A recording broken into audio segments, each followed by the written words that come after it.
उधर आ रही हूँ। अच्छा सर, आज के केस के हवाले से बताइएगा कि क्या आज अदालत में जो है प्रोसीडिंग। बिस्मिल्लाहिर्रहमानिर्रहीम। आज का केस जो है वो उसके बारे में बात करने से पहले मैं इस फस्तायत और इस इललेजिटिमेट गवर्नमेंट के इन एक्ट्स को थोड़ा सा वाज़े करना चाहूँगा कि किस तरह से वो आज़ादी इजहार राय जो है उसके ऊपर कैसे कदगन लगाती है।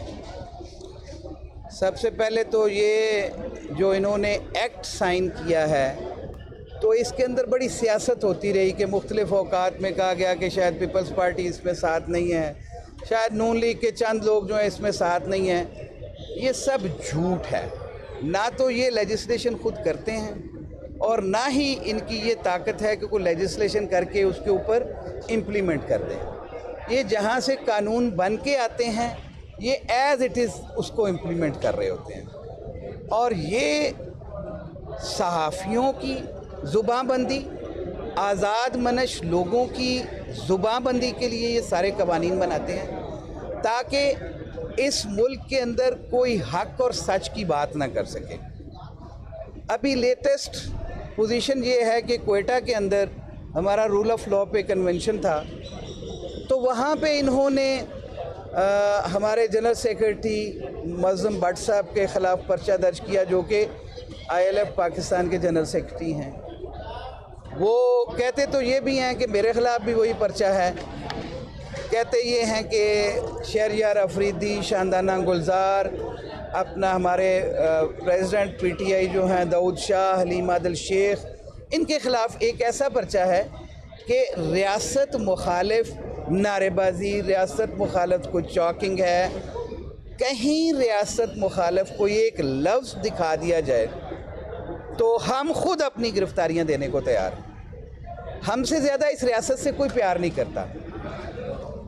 हम जो वकील हैं वो रूल ऑफ लॉ पे बिलीव करते हैं। यहाँ रूल ऑफ लॉ की धज्जियाँ बखेरी जा रही हैं और रूल ऑफ लॉ नाम की कोई चीज़ नहीं इस मुल्क में रह गई। अभी रूल ऑफ लॉ की बदतरीन मिसाल इस मुल्क में जो अज़हर मशवानी साहब के 2 भाइयों को किडनैप किया हुआ है, वो आप देखें कि इससे पहले भी उनको अबडक्ट किया गया और वालिद साहब जो उनके काजी हबीबुर्रहमान हैं उनको 6 दिनों के बाद छोड़ा।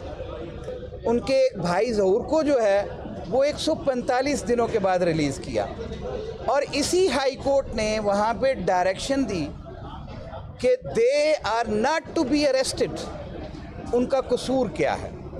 अब उनके कसूर को मैं बताऊं, उनका कसूर ये है कि वो सोशल मीडिया इमरान खान की जो टीम थी उसको हेड करते थे। आज तमाम कवानीन सोशल मीडिया और मीडिया के ऊपर कदगन लगाने के लिए बनाए जा रहे हैं। वो चाहे फायरवॉल की सूरत में हो, वो चाहे इस डेफेमेशन एक्ट की सूरत में हो, वो सारे के सारे ये समझते हैं कि जो माइंडसेट चेंज हुआ है वो इस सोशल मीडिया, जब आप मीडिया को इजाज़त नहीं देंगे कि वो हक़ाइक़ को ऑन एयर कर सकें, किसी का नाम चला सकें, किसी की तस्वीर चला सकें, जब उसके ऊपर आप ब्लैकआउट करेंगे तो फिर सोशल मीडिया ही एक ऐसी डिवाइस बचती है, एक ऐसा सिस्टम बचता है और जिसने मुल्क में अवाम को शऊर दिया है। और उस शऊर को आप चाहते हैं कि शायद ये किसी की नफ़रत में है। नहीं, दरअसल ये शऊर वो है जो अपने हकूक़ को हासिल करने के लिए कोई शख्स आवाज़ उठाता है, उस आवाज़ को दबाया नहीं जा सकता। हाँ, आज जो उनको उठा लिया है, हमने ये पिटीशन जुमे वाले दिन लगाई थी। एक दिन भी किसी को गैर कानूनी हिरासत में नहीं रखा जा सकता। आपने पहले दिन ये जवाब दिया कि जी वो CTD के पास नहीं है, वो पंजाब पुलिस के पास नहीं है।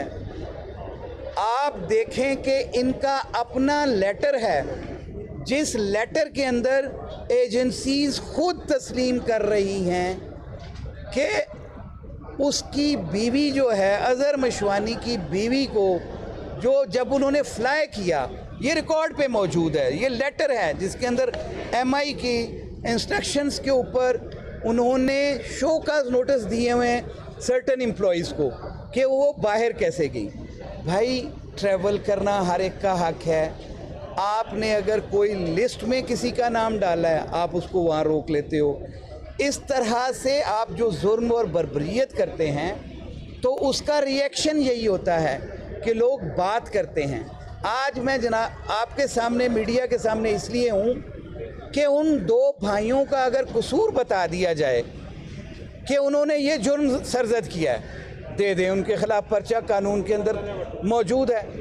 अगर ऐसा कुछ नहीं है, अगर उसके ख़िलाफ़ कोई मटेरियल नहीं है, जिन लोगों को आपने अबडक्ट किया हुआ है, तो ये तो फिर FIR बनती है उन लोगों के ख़िलाफ़ जिन्होंने उसे किडनैप किया है। और इस बाबत हम ऑलरेडी थाने में दरख्वास्त भी दे चुके हैं। हमने उसी दिन जय साहब का सवाल था कि आपको कैसे पता है कि ये किसी एजेंसी ने या किसी और इदारे ने उठाया है। हमने कहा था कि सिर्फ़ एक चीज़ आप देखें कि इनको उठाने के पीछे मुहर्रिकात क्या हैं। वो मुहर्रिकात ये हैं कि वो शख्स मुल्क में नहीं है या मुल्क के अंदर है, लेकिन वो सोशल मीडिया के ऊपर एक्टिव है। तो भाई उसके लिए एक कानून मौजूद है, उसके ख़िलाफ़ आप प्रोसीड करें।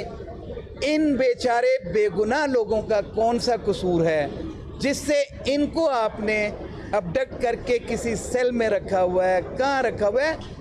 इन लोगों का उससे कोई रोल नहीं है। जिस शख्स का कोई कानून तोड़ने का अमल है उस पर तो आप बात कर सकते हैं, लेकिन जो कानून के ऐन मुताबिक चल रहे हैं, अज़हर मशवानी का क्या कसूर है? अज़हर मशवानी का सिर्फ इतना कसूर है कि वो मीडिया के ऊपर हक और सच की बात करता है, इसके अलावा तो कोई कसूर नहीं है। कोई उसकी ऐसी पोस्ट दिखा दें, कोई उसका ऐसा टिकर दिखा दें जिसमें रियासत मुखालिफ कोई एक लफ्ज़ भी इस्तेमाल किया हो, ऐसा कुछ नहीं है। इस फस्तायत से बाज आना चाहिए। अभी हमारा केस पेंडिंग है।